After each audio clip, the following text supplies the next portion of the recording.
I'm Dr. Barbadicous, and you are about to embark on a crazy, tumultuous journey, seeing some very explicit and harsh images. If you are faint of heart or have a squeamish stomach, I suggest you turn off now. Thank you. And you're watching Ridgecock Unleashed.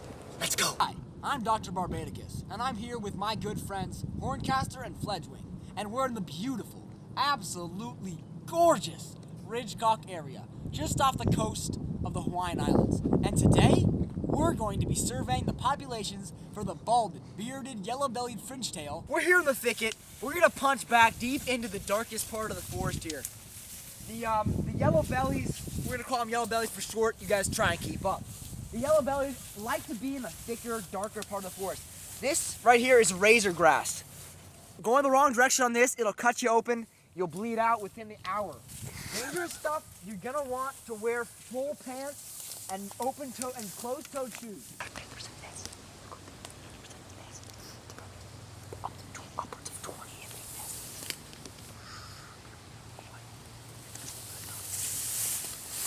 Me and Horncaster are approaching the nest. We'll try and steer clear since their venom can decay flesh. Horncaster! Oh my God! Oh no! Horncaster!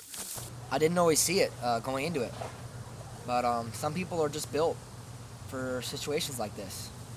It's devastating, but it's the truth. You know, places like Everest, Mariana Trench, Ridgecock, Arctic Circle, Sahara Deserts, places like that where only a few can survive. It's not meant for everyone, and that's evident here. And he paid the price that I cost him. Fledgwing here has a rare neural disease. He has a chance that he'll survive, but it's so low, it's not even worth planning for. He's almost gone.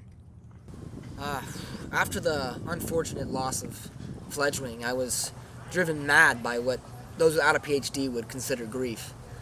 But I had to push through. It was just me and the island, and I knew if I didn't survive, who was going to be there to tell their stories. So I dug deep and I really found myself. After being convicted for holding up a CVS, I was completely lost. But I like to believe and say that it takes truly being lost to find yourself. So that's exactly what I did. I got devastatingly lost. Of course, in this situation, this instance, it was completely and utterly unintentional.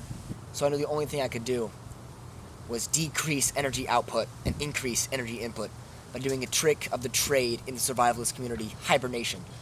Drawn on from the ability of bears and woodland squirrels, I collapsed into a deep sleep and washed away at sea.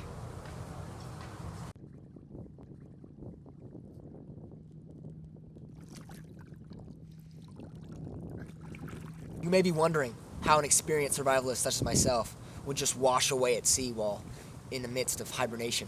But in my complex planning process, I had completely forgotten the fact that the tide changes.